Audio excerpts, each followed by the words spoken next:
Welcome to Strength in the Numbers. My name is Andrew Codd, accountant, author, and commercial finance entrepreneur, and it's my job each week to bring you leaders in finance and business and deconstruct with them their real stories, insights, and hard-won lessons into practical advice on the key strengths and qualities you need to remain relevant in accounting and finance today, as well as the steps you can begin to take to elevate the impact you make to have a fun, successful, and rewarding career in accounting and finance. Now let's go over to the show.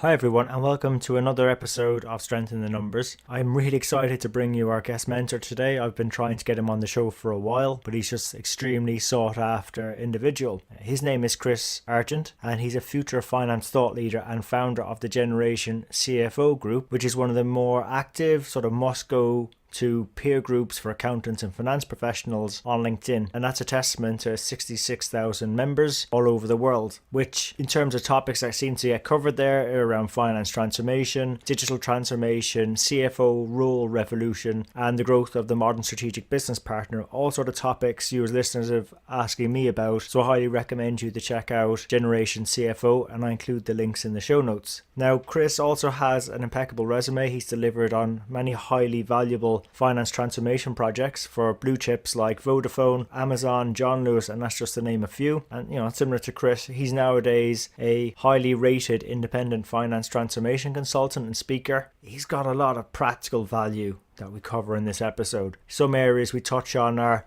how and why Generation CFO has grown to so many members, to 67,000. Also, he shares 2 baby steps we can take to keep finance relevant today and into the future. Why we also need to perhaps switch from a core finance to a more innovation pioneer one. And then to close out, some practical steps finance can begin to take to become more tech savvy and start adding more value with the digital finance technologies out there. And Chris also names a few of those. So if you want to find out more in the show notes, you can check us out at sitnshow.com/podcast/040. I really enjoyed catching up with Chris. I hope you enjoy our conversation too. So without further ado, over to Chris and the show.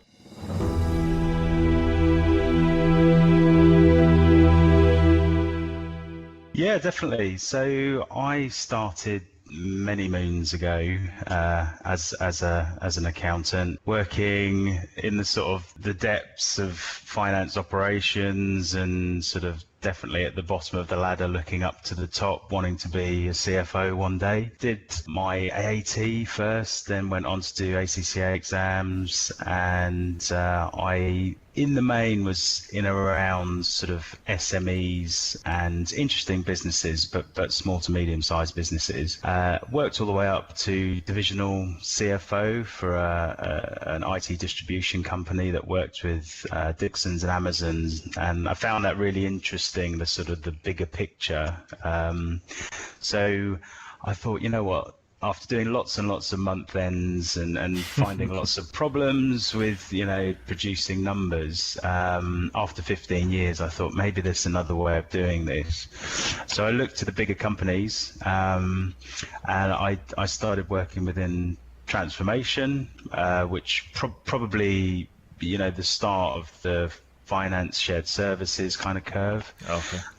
Worked with BT, John Lewis, Amazon on a bit of HR transformation, and BAT. And it was around that time that I set up Gen CFO that you refer to, Generation CFO, the long name, as a sort of, a group of people looking at these new ways, looking at these transformation projects that were coming through, and just seeing, who was interested, because it was fairly new to me, and I think fairly new to a lot of people. And now, after sort of doing transformation for a while, I've the last sort of 5 years been looking purely in this new world of kind of digital finance innovation, which, in terms of topics, kind of covers BI and analytics and AI and all these great buzzwords that not a lot of people really understand, and I'm trying to sort of help them with that.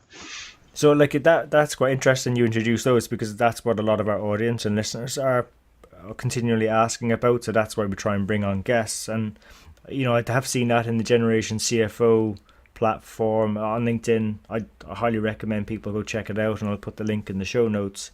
And we do see those getting discussed there. But for yourself, Chris, what is probably the thing that's most exciting about finance for you at the moment, or what you're doing at the moment? So the most exciting thing for me is just the general direction that we're going in. And, Hmm. I spoke to a lot of CFOs at the Future of Finance Summit, really good event run by IQBC at the Hurlingham Club in London. Very nice surroundings for a couple of days. But the conversation there was interesting because everybody kind of gets the opportunity. They know that we're stuck in, spreadsheet nightmares or poor process or cleansing data rather than providing insight.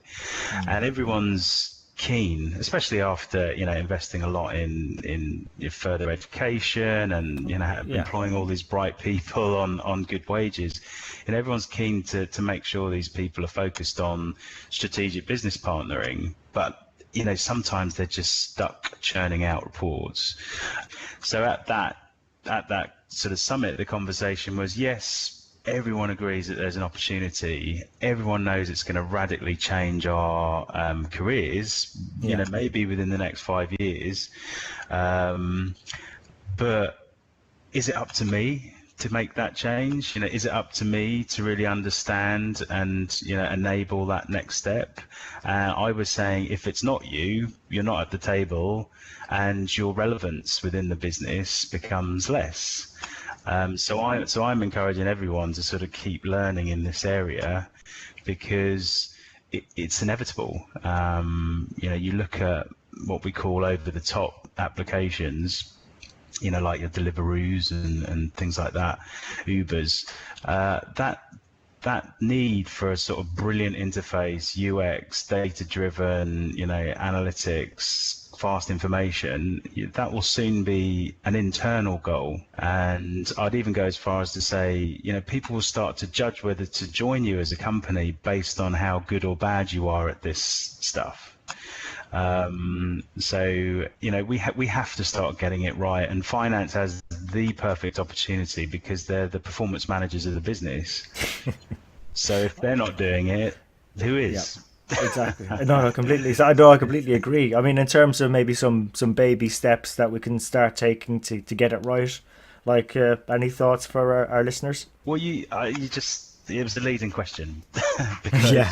because it's baby steps. There are a lot of so I've been in finance transformation and the sort of BI analytics area for about 8-9 years now.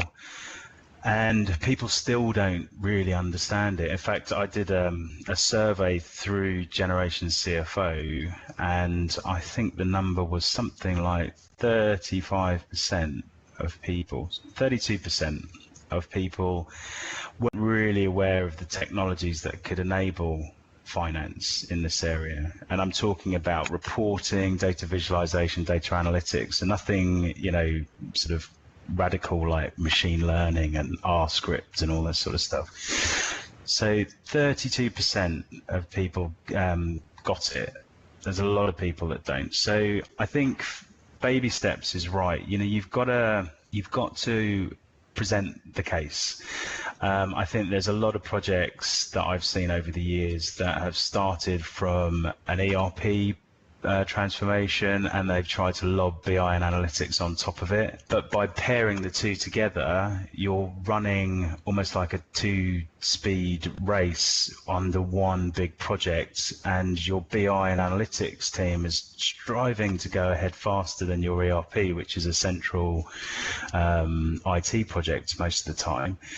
And the business need more now. So I would say, get some good people in to advise you on a BI blueprint, but really focus on your high value decisions, high value insight that you're trying to create. And it might even be one thing.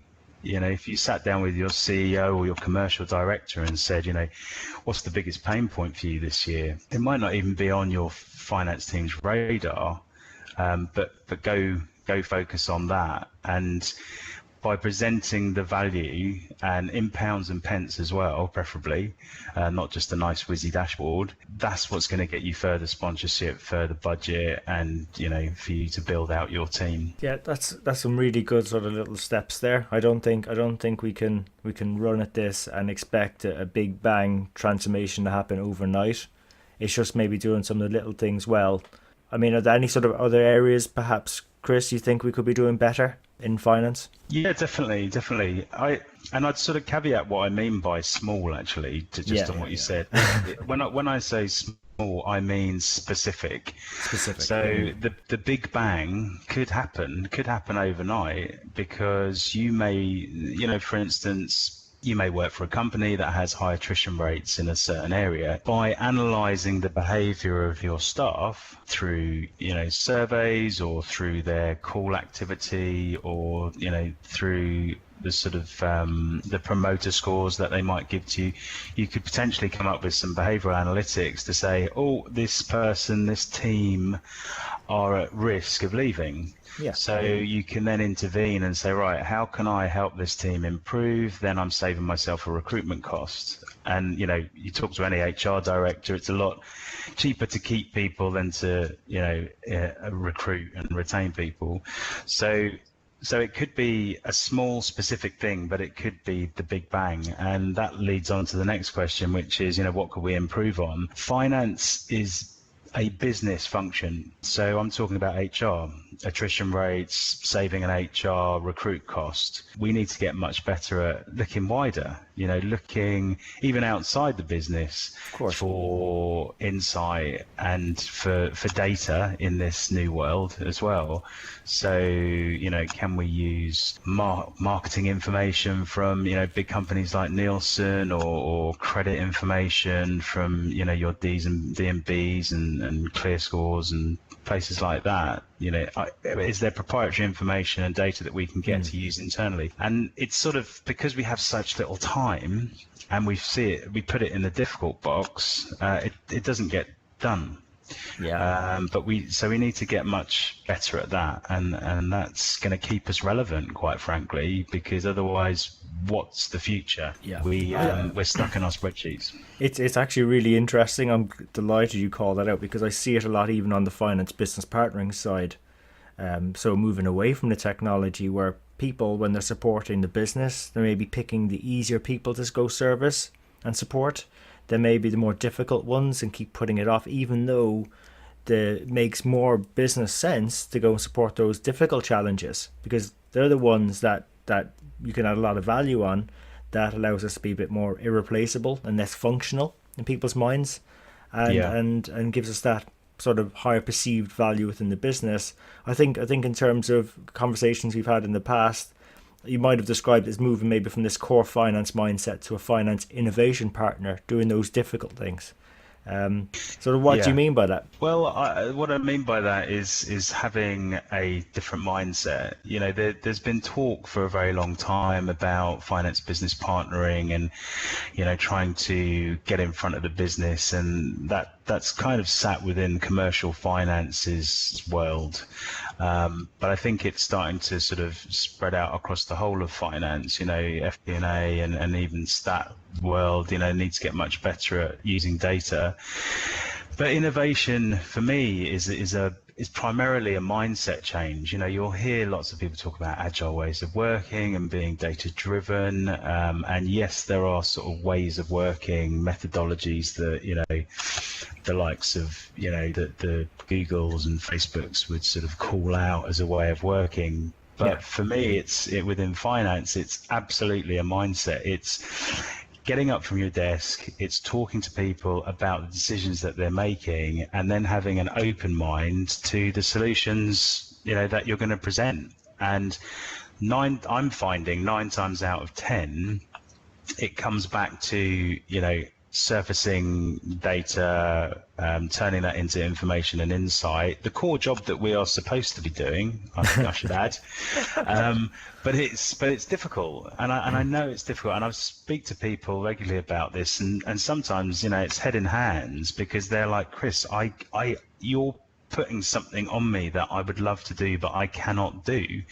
So that's where the enabling comes in, and that's where I've seen this gap between, accepting that it's sort of ours to own, but then not being aware of the talent and skills that we need to bring in to enable this, not being aware of the technology, and really not being able to drive it, which must be so frustrating. So they've got to start thinking in terms of innovation. They've got to start thinking about technologies, or partnering up with people that understand the technologies. And I'll give you a classic example of this. So again, I come from core finance. I'm, finance at heart. I'm into the numbers detail, and you can get lost in that sometimes. So easy. The team that I'm working with now are predominantly computer scientists. So I sit down, and do a bit of an introduction when I first joined the company, and these computer scientists are just open-mouthed listening to me talk about what my job is or used to be.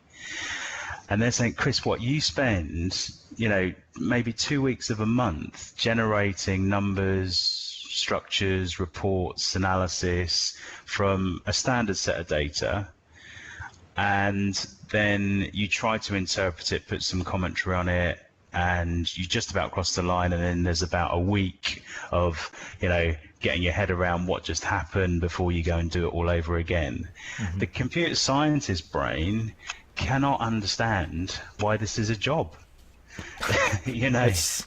Because their approach to this is, right, give me the data, let's understand the model, let's understand the lineage, let's correct the data quality problems, let's standardize the reports or the interface that sits on top of it, And you know what? There's potentially a disposable at first, if you did a proof of concept, but there's an industrialized way of doing this. Mm-hmm. Now, yes, I'm oversimplifying, but you can see the difference in mindset there.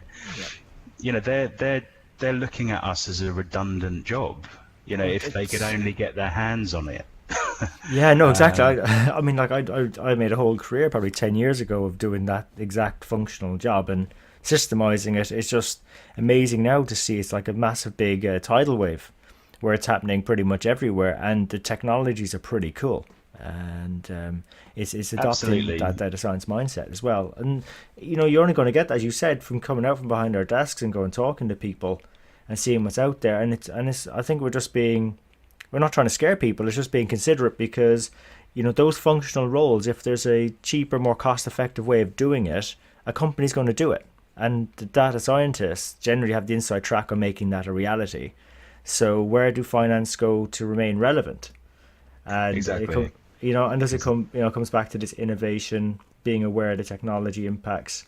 Are there sort of any other insights that you could perhaps share with our audience to make them a bit less scared, or actually maybe even think about embracing this as an opportunity? Yeah, absolutely. So, my sort of opening question at the Future of Finance was, hands up, is this a threat or an opportunity?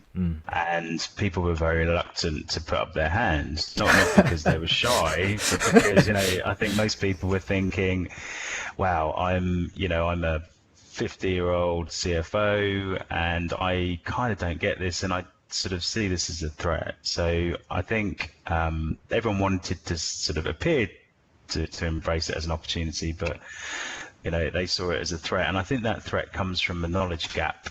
It's as simple as that. So and I think some of the conversations that I've had, they've said this isn't my area, but in most sort of SME companies, the CIO tends to report to the FD or CFO. The CFO definitely has a massive say in the IT spend and budget of most companies. It's only when you get to very large companies, the technology function tends to work separately. So it's kind of your decision how you want to approach this. And I've also had this sort of almost knee-jerk reaction from some people saying, it's too difficult, I can't get my head around it. But I would say, hang on, look at your track record. You've implemented new IFRS. Yes. We've got things like GDPR coming up. You're able to spin up teams to deal with that sort of thing. So, the reason why you do that is because they're must-dos. You have to rise to the occasion. Whereas this is still seen, I think, as a bit of Yeah. an option. Yes. But it's not an option. It's really not an option for me. So I would say the technologies have moved on so far now that you can download a whole host of demos. We use Click as a data visualization tool, but there are many others: MicroStrategy, Tableau, SAS. So the technologies are much more user-friendly now, and there's almost no need for coding. So if you use something like Click, there was ClickView, which needed a bit of coding, but ClickSense now is less so. I'm not a technical expert at all. I rely on IT to really help me on that side. What my value is understanding what the business does, and I think what I would say to all business partners and commercial finance and the like is that a lot of the time, most of the time, you're talking to non-finance people. They may have an MBA, done a bit of finance, but they're non-finance people, and it's on you to interpret the data in a way that they're going to get it quickly. And that's the strength of data visualization tools. You're highlighting, something specific, a headline, an exception very quickly. In fact, I think we're getting to a point now where if you can automate some of our decision making, you then only communicate the exceptions. And that poses quite an interesting theoretical question. It's a bit like the driverless car. It's like if I have a fiduciary responsibility as an CFO, FD, to check the company's operating, if I only check the exceptions that my analytics are driving to save me lots of time, then am I really in control of the company? Because it's on us to check the greens as well as the reds, right? Correct. So I think there's a long way to go in the argument, but just baby steps. Download the tools. You can download a lot of the demo versions of these tools, Power BI on top of Excel if you're very comfortable with Excel, but there are other tools out there, and just start to play. And I've had people in FP&A sort of picked this up as a sort of Friday project, and they've got it within a couple of weeks. It's not difficult. You've just got to be open to it. But there's learning the tools, but then there's also answering the questions that the business need answering, and that is the key. You've got to define the key questions. You've got to understand the KPIs and make sure they're the right KPIs. You've got to understand the data and the data lineage and the data quality of the data that supports those KPIs. Otherwise, you're just showing them a pretty picture. Completely. So yeah, I would say think of it in terms of another really good tool for supporting non-finance people in the business. I looked at some just great practical. I love the way you started with mindset first, Chris, and then you sort of broke it down into some sort of practical methods and also some real life tools with some examples. And also, I think that's the challenge we need to lay down here is this is not an option, it's necessary. So the sooner we start allocating time to getting up to speed with it, and it potentially only takes a few weeks, I'll hold my hand up and say, similarly in the teams I've led and myself, it doesn't take that long to get familiar with these technologies. The impacts will follow, and then you can start answering the questions that the business have and start moving away from functional to irreplaceable or more of a vital resource within the business. Yeah, and I'd also go as far as to say, why not? If you're going to do this, why not set yourself some targets, to test yourself. You don't have to shout about them unless you hit them. but some of your KPIs may be, how many reports can I automate? How many standard reports out there can I automate versus the total number of reports that you do? Or, how many sort of KPIs do I have? And, how many can I automate as a result of that? Do you have sort of post-close queries that aren't able to be answered through the reports that you provide? So can you reduce those by providing, better insight, better tools, and we're kind of talking about self-service tools there. But again, it's it's real tangible time savings that we're moving into. This isn't just a nice to have. So yeah, set yourself some targets as well on it. Oh, completely. I really like how you did that. Now, I do have a few more questions, but before I get onto those, you mentioned knowledge gap. I found one excellent place for engagement and maybe closing some of that knowledge gap is actually the platform you lead on LinkedIn, the group you lead, Generation CFO. Do you mind maybe sort of briefly explaining to our audience what Generation CFO is all about? Yeah, so Generation CFO is a group of currently about 67,000 finance professionals who have all come together as a sort of networking group first, but we also look to share, ideas and content about, real life changes in this area. And it started out about 9 years ago when it was really for students and for myself to kind of start learning about, the future of finance. What do we need to learn post our exams? Any support on career advice, and basically it was a sort of open forum. And I think what happened is as the cohort sort of matured, and digital transformation started to impact finance, the conversations moved sharply towards being, in a learning mode,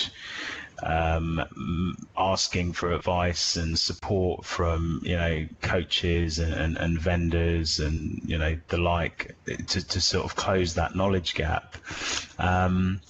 And it's a really good group. It's very much reflecting the LinkedIn as a whole. So there's a great engaged community in America, in Europe and South Africa, and there's a lot of members in Asia who are less sort of engaged. But I know they're learning because I get direct messages from them rather than the sort of group messages. But yeah, it's a great network. I would encourage everyone to join because it's definitely a sort of wisdom of crowds thing. Definitely, yeah. And the more that people engage with it, the better. And it's all organically grown. I'm not. There's nothing behind this. I want to keep it independent. I don't have any sort of biases or tie-ins with anybody, which I think is critical, because when unfortunately we do live in a sort of biased ecosystem where if you ask anybody for advice, their chances are they're in bed with somebody. These independent forums are really helpful, that sort of peer group learning. And no, look, I appreciate giving us that overview, Chris, and again, I want to be respectful of your time. In terms of our audience, if they wish to try and connect with you or find out more about you, where's the best place to connect with you at? So the very best place is the Generation CFO LinkedIn group, because I facilitate that, so I'm on there a lot of the time. You can reach out directly to me on LinkedIn. I also have a Twitter, which is Christopher CJLA, and yeah, I'll sort of respond to any queries, any questions, and try and sort of support this knowledge gap that's clearly there. I really appreciate, Chris, you coming onto the show today. You've been a great guest. Really appreciate you covering the necessary need out there for finance to become more tech savvy, shift our mindset more towards like innovation, and also introduce to our audience Generation CFO, which again I'm going to put the links up in the show notes as well to so people can find their way there as well. So look, Chris, thanks again for taking the time and investing with us on this show. And thanks to you, Andrew, as well. I would class you as one of the innovators, so it's great to be on this show, and all the best of luck with it. So there you have it. Hope you enjoyed today's show. If you'd like to know more about our guests today, their bio, and follow up on the resources mentioned during the show, you can find all the relevant links and more at sitnshow.com. There you'll also be able to get access to earlier shows, read the latest blogs. There's also an opportunity to subscribe to our newsletter which will give you heads up as to when the next show is coming out, latest events, news, and anything that's going to be relevant to help you have a fun, rewarding, and successful career in finance and accounting. And just before you go, we really appreciate your feedback. If there's something we can do better on the show, something that's not working, or something you'd like to see, even a guest you'd like for us to invite onto the show, someone who you think might be able to benefit you more and also the rest of our community, please let me know.